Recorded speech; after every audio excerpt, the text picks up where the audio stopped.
Okay, magandang umaga sa inyo mga kapatid. Una sa lahat, bakit hindi muna natin pasalamatan yung ating mga song leaders? Maraming salamat sa mga puso nyo. Alam ko hindi madali ang mag-practice at kumanta, pero appreciate naman natin sila mga kapatid. Also, pasalamatan din natin yung unang part ng service. It's great to hear ulit si Kuya Ferdy to share the message. At ganoon din si Shine to read yung ating psalm, di ba? And of course, di ba, kasama din natin kanina si Kuya Dennis. Talagang alam niyo mga kapatid, itong mga Jurassic. Hindi mo offend yan. Yung mga bata lang ang na-offend. Hindi, joke. Hindi, pero itong mga kapwa ko Jurassic, di ba? Grabe yung sakripisyo nila sa kaharian ng Diyos. Kanina sasabi ni Kuya Ferdy na nililift up kami. Pero ang totoo mga kapatid, it's them. Kasi wala pa kami, andito na sila. Yan, sila Kuya Bing, yan, sila Mama Puring, Tatay Fred, sila Resalie. Yun na yung mga naunang nag-establish ng kingdom dito, yung church dito sa Muntinlupa 20 years ago. Talagang it's really humbling. Na ma-imagine kung nasaan. Kuya Rafi, of course, di ba? Kuya Ed, Ate Debbie, di ba? Sila Romy, noon si Ate Gail pa, right? But really, seeing the church move forward and grow, hindi siya galing sa isang tao eh. Hindi pwedeng tao yung ma-highlight sa church. Si God talaga, si Jesus talaga. So today, tamang-tama, no? That today we are celebrating Resurrection Sunday. Jesus has risen from the dead. Napaka-powerful na image nito mga kapatid. And today, I hope that my lesson will remind you kung gaano katindi yung nagawa ng Panginoon. Ngayon, masyado ng common sa atin every year. Nag-celebrate tayo ng Holy Week every year. Tinitignan natin yung experience na to. Lumabas na ang slides? Yes. Yan. Pwede bang i-reflect nyo dito yung slides? Yan. Every year we celebrate it, right? We celebrate yung resurrection of Jesus. And rightly so, because it's very powerful. Pero every time, I hope na maintindihan natin yung kahalagahan nito. Okay? So before that, gusto ko munang mag-request. Pwede ba mag-request mga kapatid? Pwede ko ba kayong patayuin? Kasi kahit na Resurrection Sunday, ang pakiramdam ko yung spirit natin nasa libingan pa rin. Di ba? I don't know, may iniisip ba kayo? May problema ba tayo? Wala ba tayong pera? Okay lang yan! Di ba? Pwede bang tumingin kayo sa kaliwa at kanan nyo at sabihin nyo, masaya ako na makita ka ngayong umaga? Batiin nyo rin yung hindi nyo nakikita. Yung iba, asawa nyo eh. Kasama nyo na lagi eh. Ayan. Tignan nyo yung mga mukha nyo. Nakangiti na kayo, di ba? Hindi kayo nakasimangot. Ayan. Sige, let's all be seated. Ito lagi yung problema eh. Sige, let's all be seated. Okay lang yan. Sige. Yan. Settle down, settle down. Di ba? Tingnan nyo ngayon, nakangiti na kayo, di ba? Kanina, para kayong nasa principal's office eh. Oo parang takot na takot kayo eh. But gusto lang din sabihin, maraming salamat mga kapatid. Last Sunday, kung inahanap nyo kami, nasa Binyan po kami. Nakasama namin ang ating mga kapatid sa Binyan at sobrang saya na makasama yung ibang mga kapatid natin sa ibang ministry. Talagang they are excited, binabati nila kayo, nagpaparting sila ng pagbati sa inyo. And I want to thank you because dahil nakaset up tayo sa church, meron kaming pagkakataon na pumunta sa ibang ministry at magbahagi din ng salita ng Diyos. At i-share yung kwento kung paano gumagalaw si God sa ating ministry.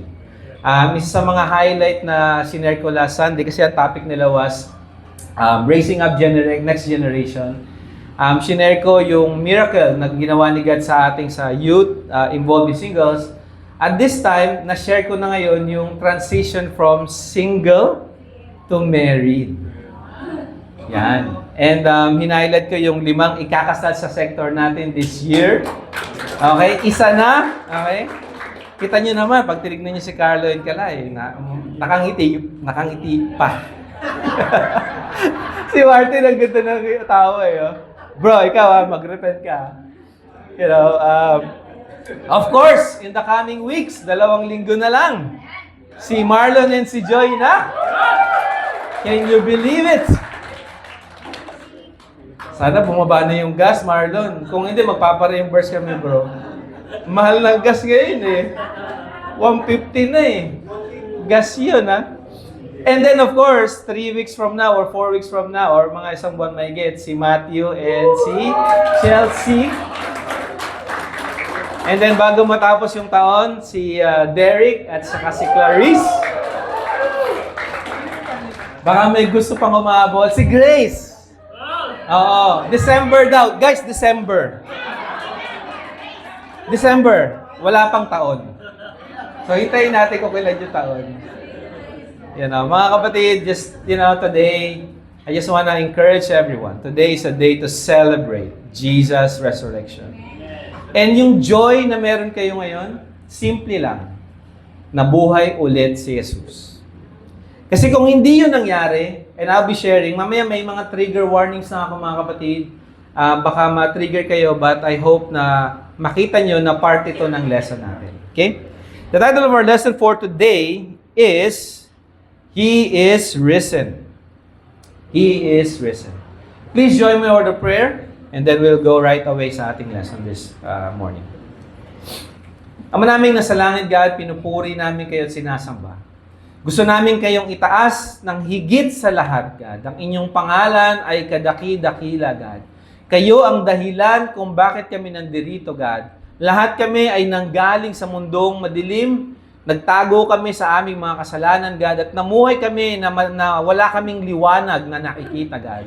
Ngunit dahil may nag-invite sa amin, nag-study ng Bible, at pinakita mo, God, kayo mismo ang gumalaw sa buhay namin. Nandito kami ngayon.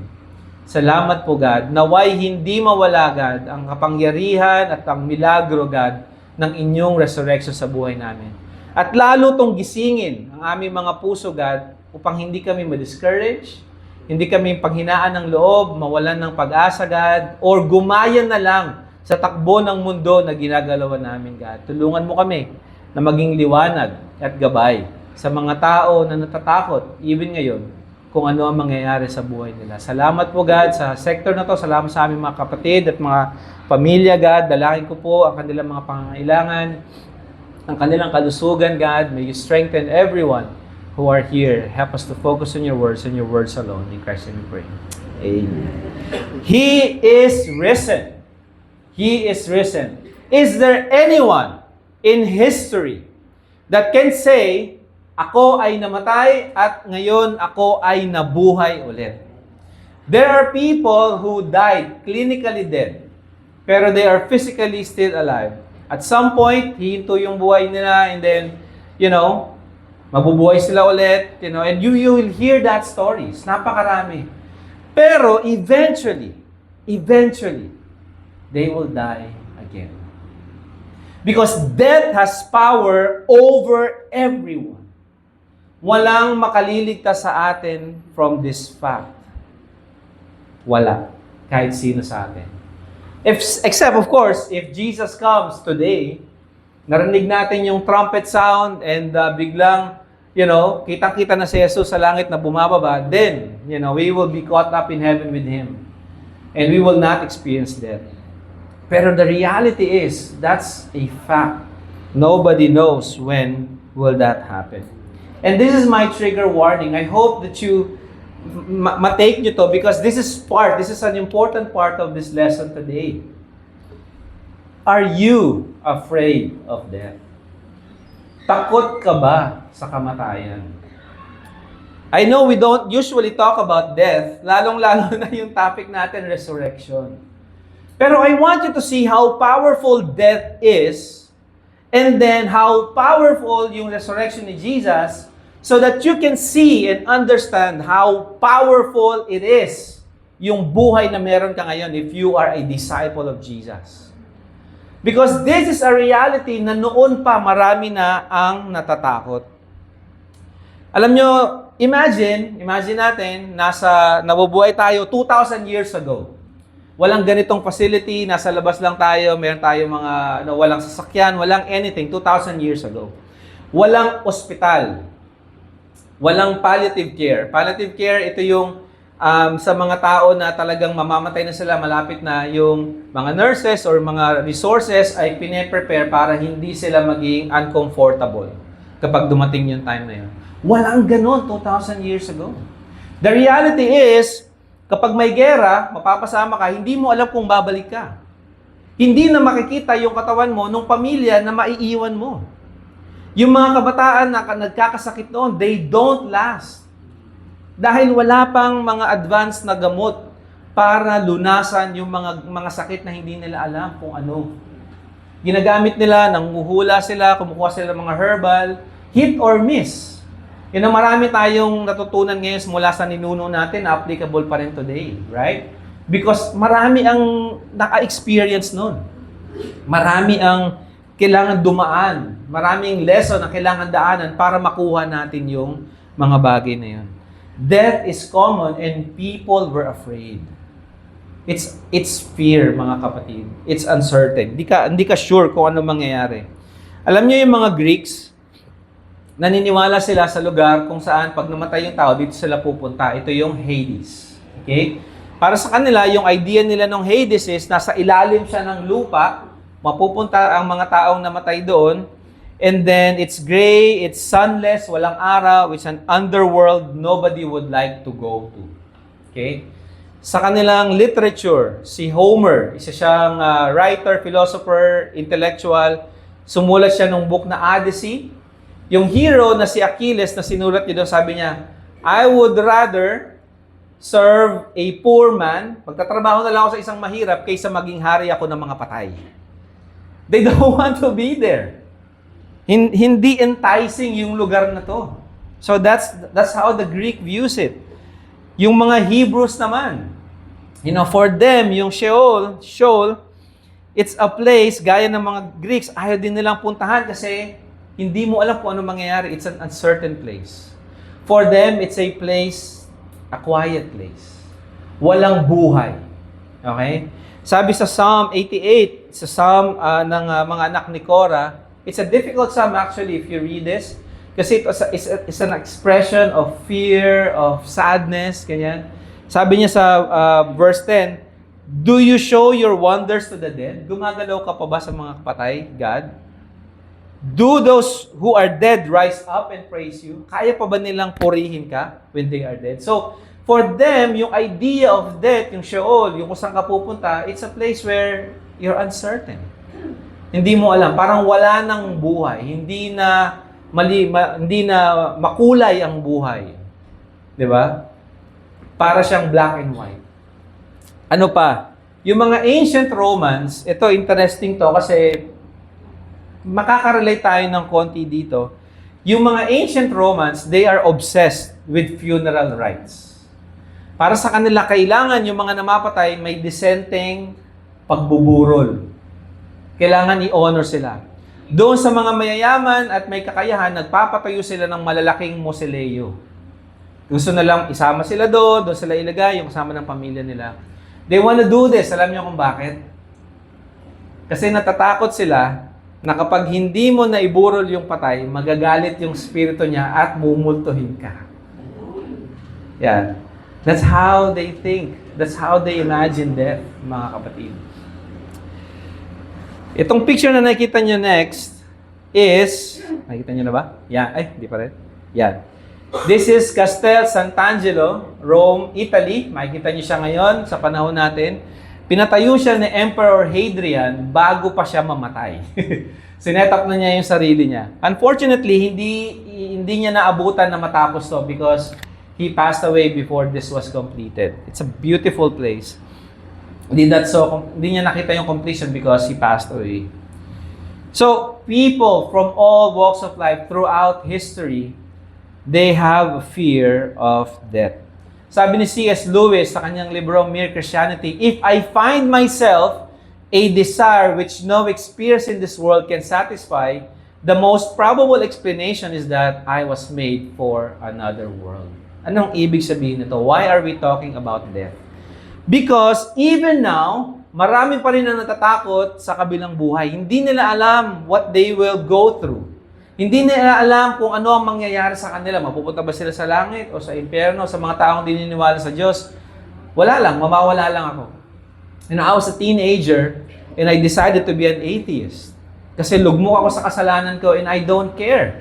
Parang okay ako, 1 week, next week, balik na naman ako sa kasalanan. Pag dumating ako sa point, I said, para saan pa? Para saan pa? Nagpipray naman ako, nag-ask naman ako kay Jesus to enter in my heart, but nothing changes. In fact, pagbalik ko after a week, mas malala pa yung ginagawa ko compared sa previous week nung nanghingi ako ng sorry kay God. And I decided one time, God, siguro ito nakakatawa, nagpipray ako and sabi ko kay God, siguro wala ka, hindi ka talaga totoo. Kasi wala naman nagbabago sa buhay ko eh. Ito pa rin ako. So, pag namatay ako. Di mabubulok lang ako doon. Bali walang halangit, walang impyerno. And I slept through it. A week after, somebody invited me to church. And the rest is history. You see, if you don't have a relationship with Jesus, you will be afraid.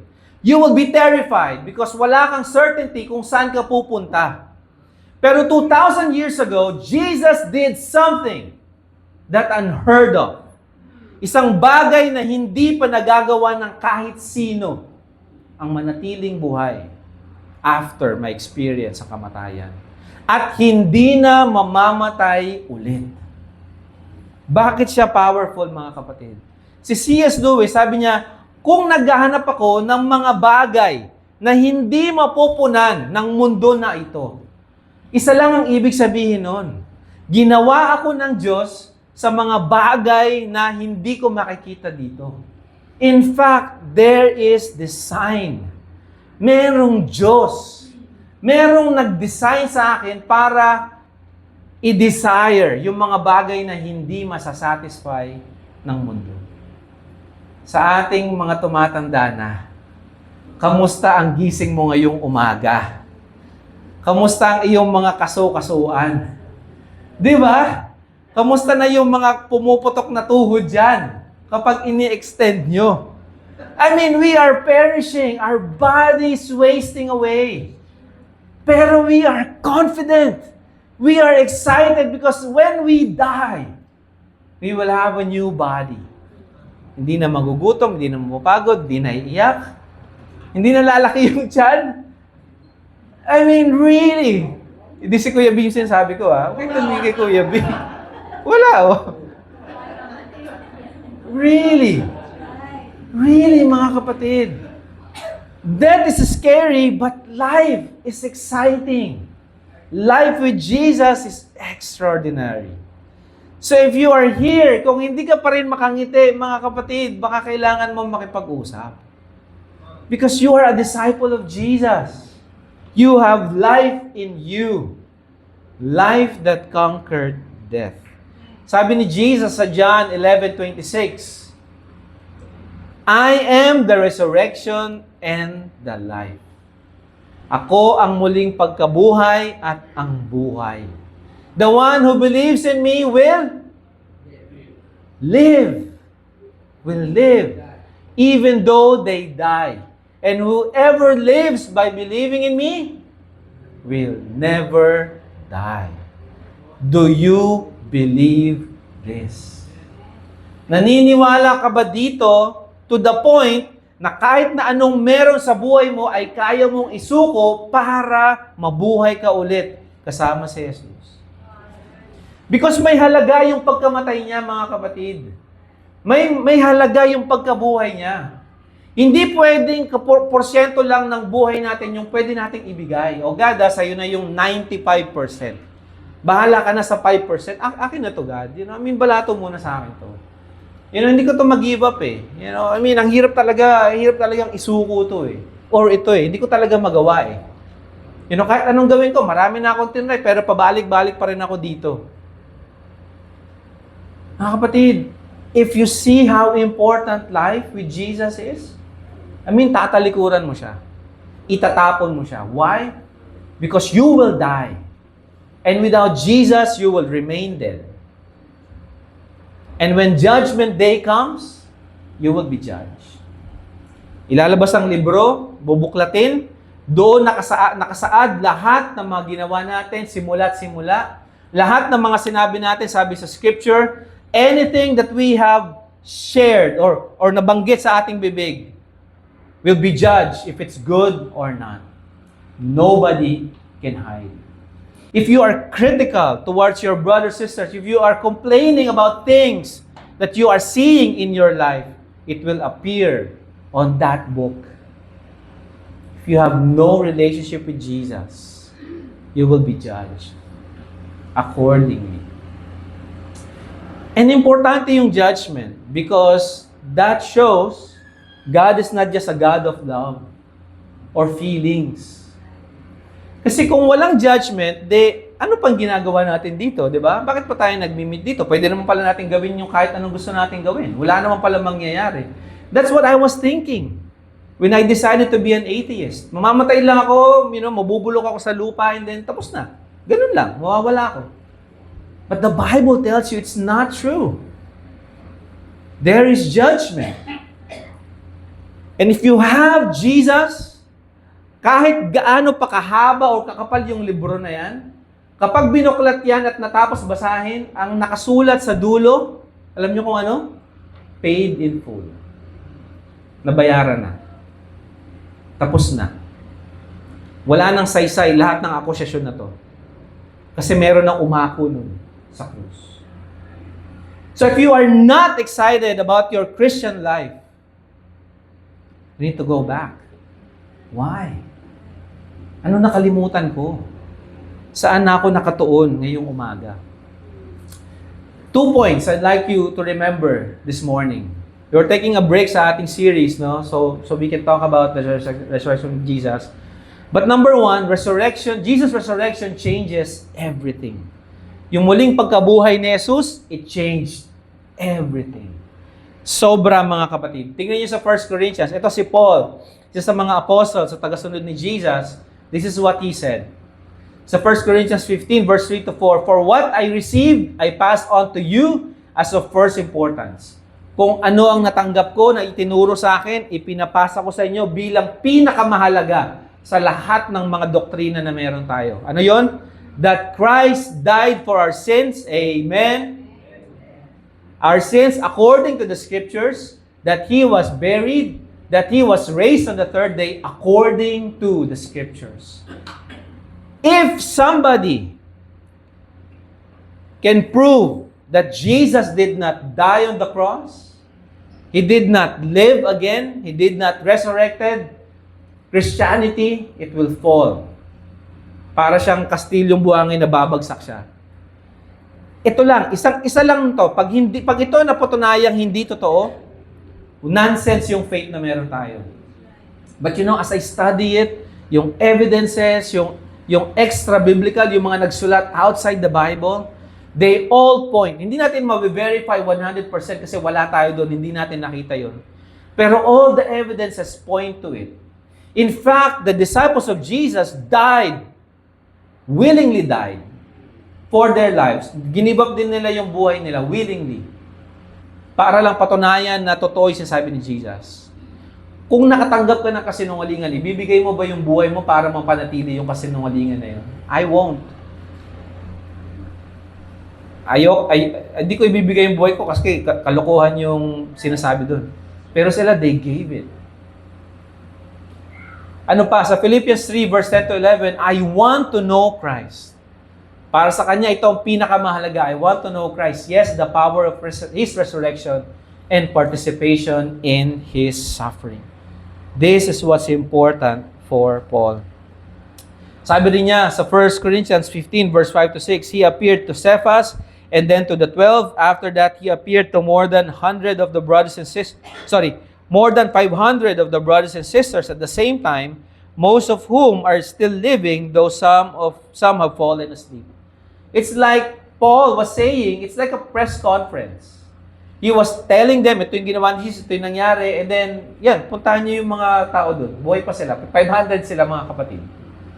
I mean, lahat sila nakita nila.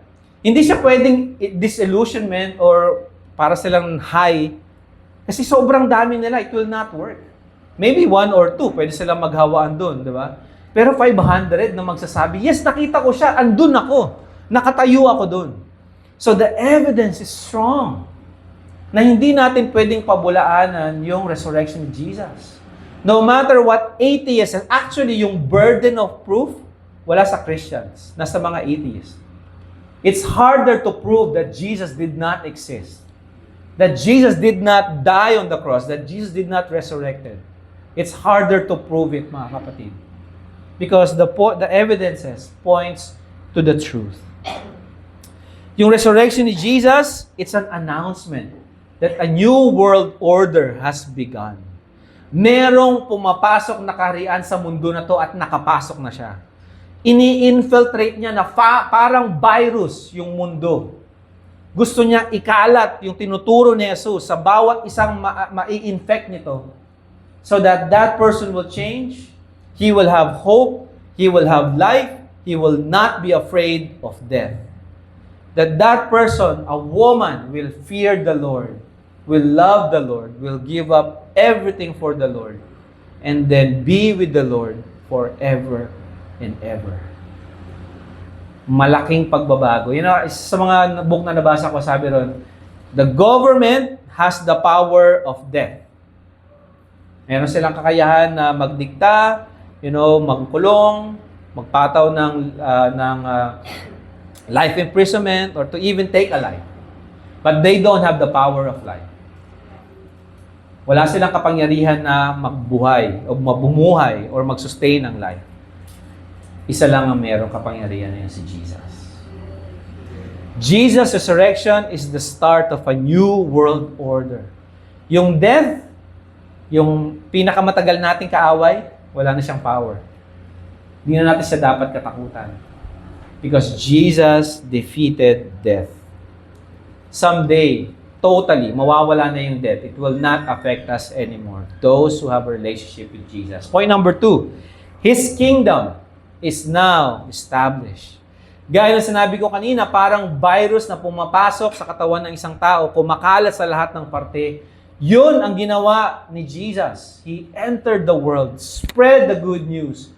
The gospel spread from Jerusalem to Judea to Samaria and then to the ends of the world. Hindi siya natigil noong panahon niya, nagpapatuloy pa rin siya hanggang ngayon. Bilyong-bilyong na ng mga tao ang nagbago dahil naniwala sila sa mensahe ni Jesus. At kabilang ka doon. Yung storya na sinusulat mo ngayon, yung buhay na meron ka ngayon, kaparte ka sa storya na yun.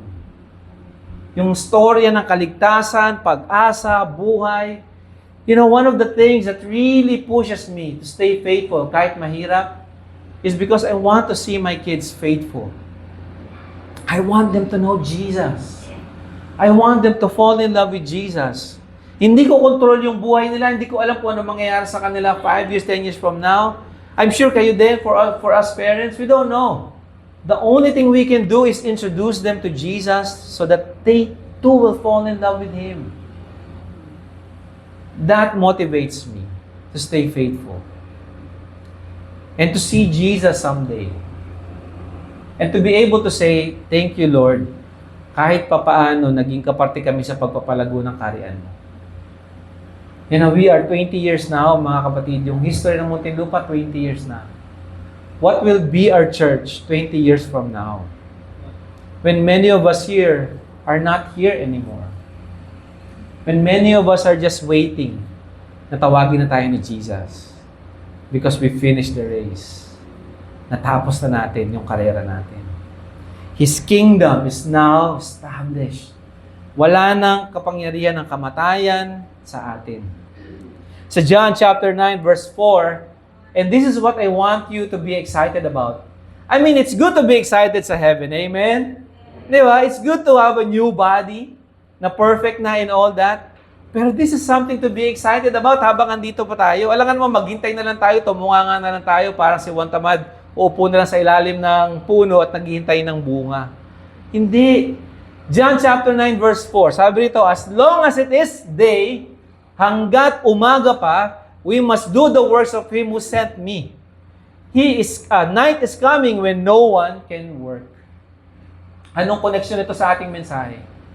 Day. Day is life. Day is today. Life. While we are still alive, we must do the works of Him who sent me.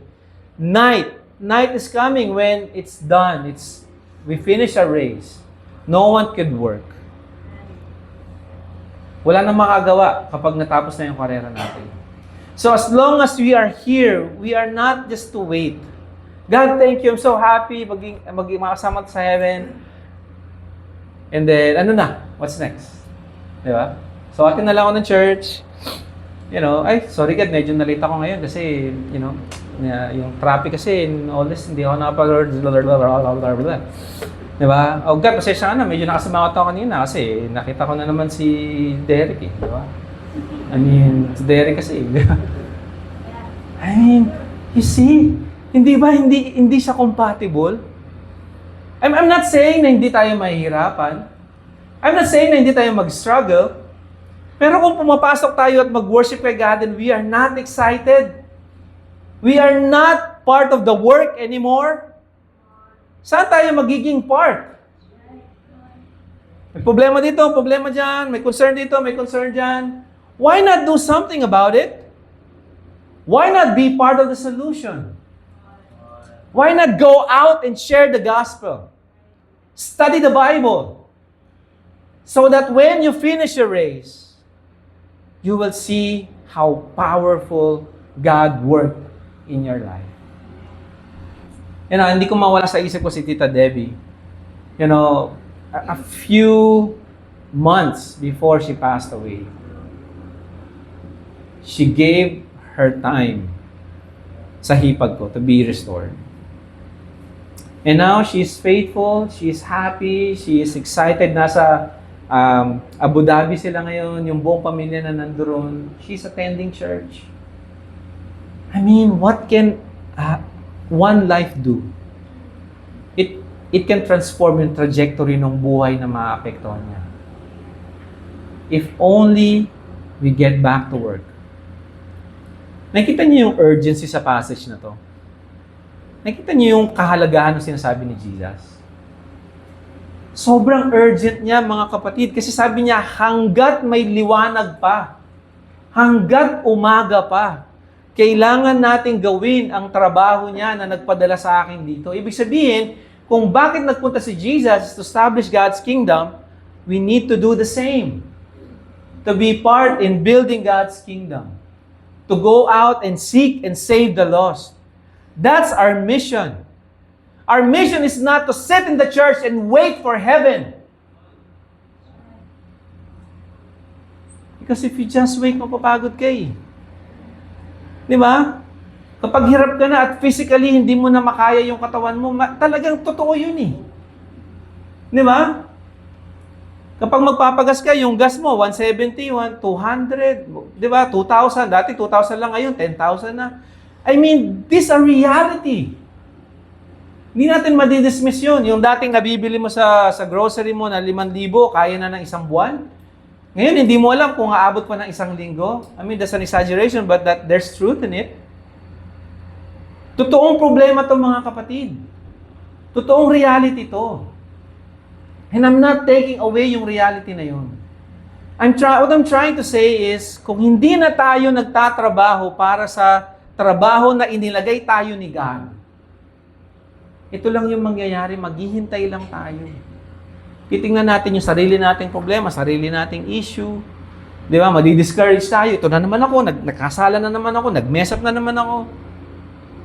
Because we are not focusing anymore sa work that Jesus laid down for us. Remember our mission statement or our identity statement? We are a growing family of Jesus, striving to do the work He has laid down for us. Yun yung tinatry nating ma-achieve. Isang pamilya na patuloy na lumalago. Sinusunod ang gusto ni God sa buhay natin. At nagiging kaparte ng misyon na ibinigay niya sa atin. That's Christianity, mga kapatid. Hindi Christianity na nakikipagbangayan, puro daldal, puro satsat sa social media. That's not Christianity. Hindi lang yun. If you have things against na nakikita mo sa world, then speak up. Pero don't be like the world. Don't do the world as the world does. Share your faith. Share Jesus. You know, I don't know kung nabalitaan nyo, there's an NBA player. You know, because he spoke against yung pride celebration sa NBA. Ang name niya is si Jason Ivey. Isa siyang 26 years old, 22 years old. Very, very young, sobrang talented, and yung future niya, it's ahead of him. He could have earned millions of dollars, you know, and then he spoke up about his faith. You know, he spoke up against yung pride celebration as a celebration of sin. And you know what the Bulls did for him? Winave siya. Hindi na siya nirenew yung contract, you know. That's what happens. You know what? This guy, he shared his faith. You know, I don't know what's gonna happen next for him. Maybe may bago na siyang offer sa ibang league or whatever. But you know what? Sabi niya, ang importante is God is glorified. That I'm preaching, I'm sharing God's words. You know, what is it about you, kapatid, that calls you to go back? Meron bang nag-uudyok sa'yo, na gumising na ulit, na tumayo na ulit, at magsalita na ulit? Huwag na tayong matakot, mga kapatid. The world and its desires, it will pass away. Ang kaya nilang gawin, takutin tayo, i-cancel tayo in all these things. But I'd rather be canceled by the world than be canceled by Jesus. Okay lang. Okay lang yung mundo, wag lang si Jesus. Because what kind of life is there kapag hindi natin kasama ang Diyos? That's what Paul was saying. That's how important Jesus was for him. Kaya alam mo, from being a persecutor, pinapatay niya yung mga Christians, to building churches. He gave up his life for the cause. Sabi ng mga historians, Paul was beheaded sa Rome. You know, to preach the gospel and to build God's church. Sa Matthew 6:33, sabi dito, "Seek first His kingdom and His righteousness, and all these things will be given to you as well." Sa Luke 9:23, "Whoever wants to be my disciple must deny themselves and take up their cross daily and follow me." Hindi niya sinabing, seek first your career and then include me when you have time. Seek first His kingdom. Not my kingdom, not your kingdom, not a kingdom of fame, not a kingdom of comfort, not a kingdom of pleasure, but the kingdom of God. He says, seek the kingdom first and trust everything will follow. God will provide, will sustain, will guide, will protect everything that is needed for this life. God will provide. For many of us, na dekada na dito sa simbahan, nakakatakot ang mundo na ginagalawan natin. Pero tanungin ko kayo, meron bang isang beses na nagpumalya si God sa buhay niyo? Merong isang beses ba na nagpabaya si God sa buhay niyo? None. Yes, I'm struggling. Yes, I've struggled. But He never neglected or rejected me. You are a testimony, brothers and sisters. Especially sa atin dito na mature disciples. I want to introduce to you my friend, si William Wilberforce. Some of you know my friend, and friend nyo rin siya. But this is an extraordinary guy. Si William Wilberforce, mga kapatid, isa siyang politician. He was serving sa parliament sa Great Britain nung panahon na ito ay isa pang empire. Ibig sabihin, marami pa siyang nasasakupang mga bansa, and you know, yung countries like New Zealand, Australia, India, and some other places under Great Britain, under United Kingdom, sumunod na United Kingdom, but Great Britain rule. Si William Wilberforce, nabuhay siya noong 1750 hanggang 1833, sinabi niya at one point, God Almighty has set before me two great objects, dalawang importanteng bagay ang inilagay ni God sa puso ko. Una, suppression of slave trade and the reformation of manners. Si William Wilberforce, after becoming a Christian, he saw na yung kanyang pagiging politician was a divine calling. It's a position that God is telling him to do something important. Two things. I-abolish yung kalakaran ng mga alipin. Nung panahon na yun, pupunta sila sa Africa, kukuha sila ng mga slaves, mga tao doon, kukunin nila at ibibenta nila bilang mga alipin. Ngayon, di natin ma-imagine yun, right? Kasi sobrang layo na from our time. But at one point, that's how the world does. You know, yung mga may kulay, they are looked down upon. And during this time, God moved in His heart. Alam nyo ba na bago ma-abolish yung slave trade, it took Him 20 years. 20 years of being defeated. Nilalabi niya yon, nilalagay niya yung kanyang proposal, people will not follow it. And then at one point, sabi niya, sa totoo lang, I'm just paraphrasing this, hindi economic issue to mga kapatid, yung slave trade. Sabi niya, it's an issue of sin. It's an issue of sin that this nation needs to repent of. Why? Because since he became a Christian, for him, yung value ng buhay ay sobrang halaga. He had this conviction, every human being is made in the image of God. Kung ibebenta mong tao na to, parang binibenta mo si God. At ginagawa mo siyang alipin. You know, and that moved the conscience of the nation. It's powerful because noong 1807, doon natapos yung slave trade. Pinigil na yung pagbebenta ng mga alipin. Of course, at that point, meron pa rin. Kasi pag-aari pa rin sila ng mga tao. But you know what? Around 1833, pinalaya ang mahigit sa 800,000 katao sa kanilang estado sa pagkaalipin. That's powerful. Yun yung sa nation nila. And that impacted the nations around them. So mga kapatid, for our friends and families who are visiting today, I want to ask you this. And huwag mo na sagutin mo na lang. Ikaw na lang, sa sarili mo na lang. Napapagod ka na bang buuin ang sarili mong kaharian? Are you getting tired of trying to survive, trying to build this life? Ang dami mo ng tinray, fame, money, fortune, power, authority. Everything falls back down. Papagod ka na ba na gawin at buuin ang iyong kaharian? Gusto mo bang magkaroon ng tunay na relasyon sa Diyos? Kasi yung kaharian na ino-offer niya ang magbabago ng buhay mo. Kung paano binago ni God ang buhay namin. Hindi dahil sa mababait kami at hindi yun totoo, di ba? Hindi yun totoo. Amen? But just because God loved us and cared for each and every one of us. My encouragement for you this morning, buhay si Jesus. May dahilan kung bakit andito ka. Tinatawag ka na niya na bumalik. Study the Bible.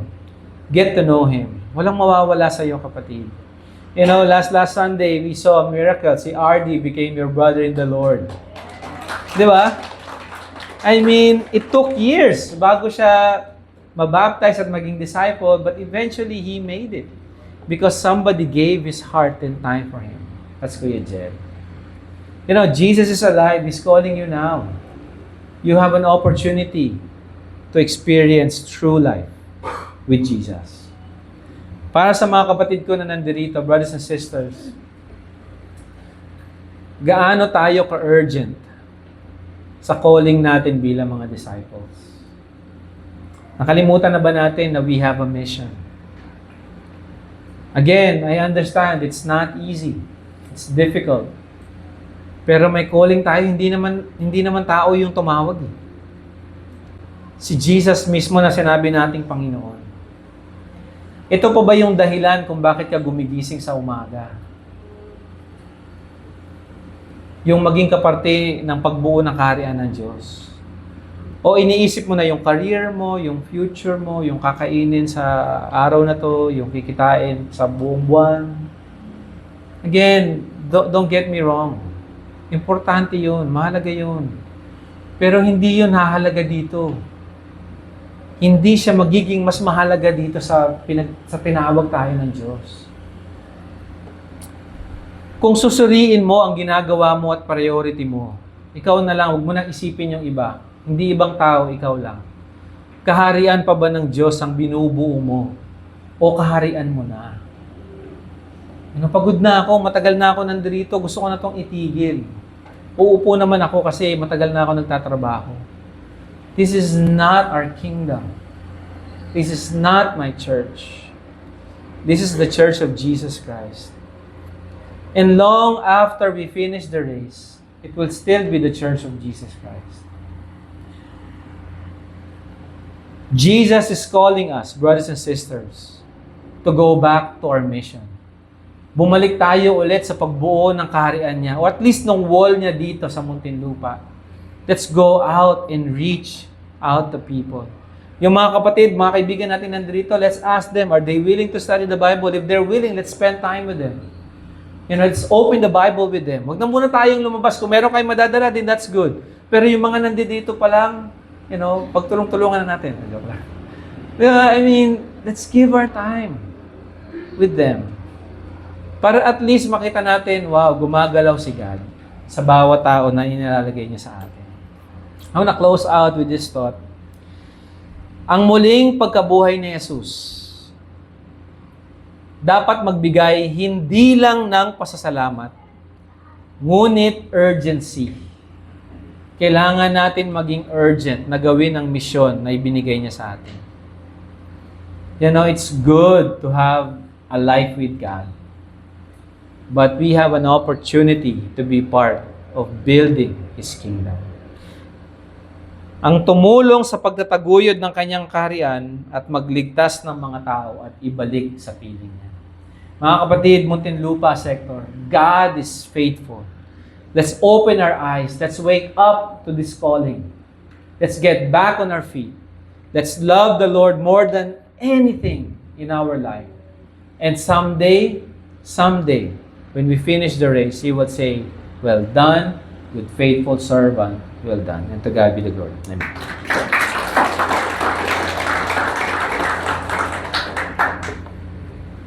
Please join me in our prayer. Let's close out. Ama namin nasa langit, God, hayaan mo lang na mapasalamatan ka namin ngayong umaga. Panginoon, hindi ko po alam kung ano ang iniisip ng aking mga kapatid, ng aking mga kaibigan na nandirito, God. Naway ang salita nyo, ang kanilang iniisip, God. Naway ang mga sinasabi nyo, ang kanilang pinag-reflectan, God. Because, Father, sayang kung matatapos ang araw na to, God, na hindi mababago ang puso namin. Babalik lang kami kasi Lunes na ulit at magtatrabaho na kami, God. Sayang, Panginoon. Dalangin ko, God, na gumalaw ka sa bawat puso ng nandirito, God. Tulungan nyo kaming mag-isip. Tulungan nyo kaming siyasatin ang aming mga puso, God. Nang sa gayon, hindi kami matakot at bumangon kami ulit. Dahil tinatawag nyo kami, God. Kailangan nyo kami, gusto nyo kaming gamitin para maging liwanag sa mundo na madilim. Salamat po, God, sa araw na to, God. May you be glorified. May you be honored every single day of our lives. We love you, Father. Thank you for Jesus and thank you for your Spirit. In Christ we pray all these things. Amen.